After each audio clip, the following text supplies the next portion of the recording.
differences in small aspects of how the female and male bodies adapt to spaceflight. Some of those are related to vision, some of those are related to orthostatic tolerance, things like that, but nothing really major that jumps out.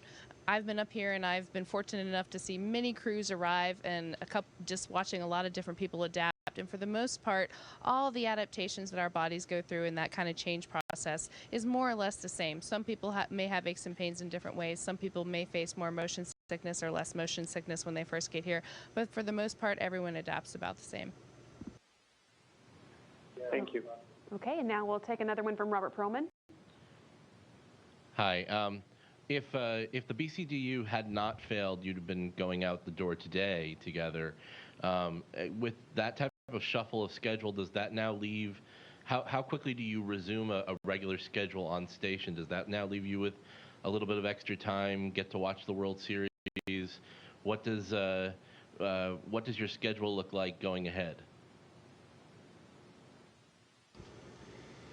Well, it's always a very dynamic schedule up here, and we're constantly adapting. Since we weren't planning on doing this spacewalk, but we were planning on doing the other ones, there was a lot of replanning on the ground. Fortunately, we have some very smart, capable people on the ground that help us figure out all the logistics for that. But the short answer is no, we certainly aren't taking a lot of time off. We had actually had almost a full weekend off, which was nice, because that was the first time I'd seen that since I'd been up here during this busy spacewalk phase. But we have all of the other goals to accomplish on the space station. We have the scientific experiments, we have the maintenance, we have a cargo vehicle here. The Japanese cargo transfer vehicle is here, and we need to finish loading and unloading that vehicle. So really, we're just resuming all of the other activities that were kind of on hold when we were very busy doing the spacewalks. Okay, and we had a lot of first-timers tuning in for the spacewalk last Friday, so we have a few kind of spacewalk 101 questions I was hoping to get you to answer.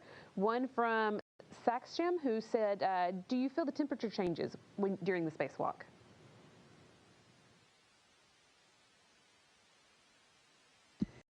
That is a great question. We absolutely feel the temperature changes. Our suit is designed to insulate between the day and the night cycles, which can be anywhere from plus 250 to 300 degrees to minus 250 to 300 degrees, just going in and out of daylight, which, as you probably know, happens about every 45 minutes because we're orbiting the Earth about every hour and a half. So when that happens, you definitely feel a little bit warmer, but it's not as warm as you would feel, obviously, if you didn't have the highly insulating ability of the suit around you. We do have the ability to turn up the kind of air conditioning system, if you will, in our suit, and so we can adjust that on the fly. But what most of us do to try and stay the most efficient that we can, to not have to make too many adjustments, is to find a setting that works for both the day and the night. So just when you're starting to get a little chilly at night, then it's time for a sunrise and you warm back up. Okay, and from Marcus, after a spacewalk, do you need to spend time readjusting to the space station's pressure?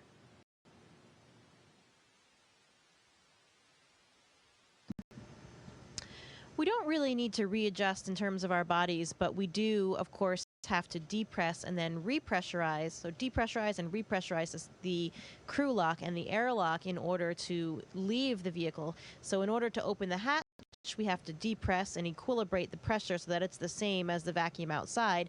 And then when we go back in, before we open the hatch that joins to the rest of the space station, of course, we have to bring the air back in. We have to repressurize that so that we can open that hatch. We can only open these hatches in between the different segments when we've equalized the pressure.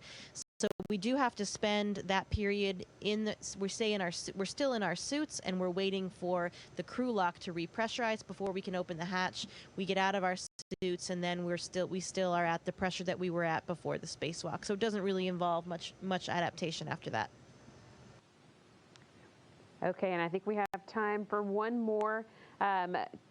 Kostov wants to know when we will see the next all-female spacewalk.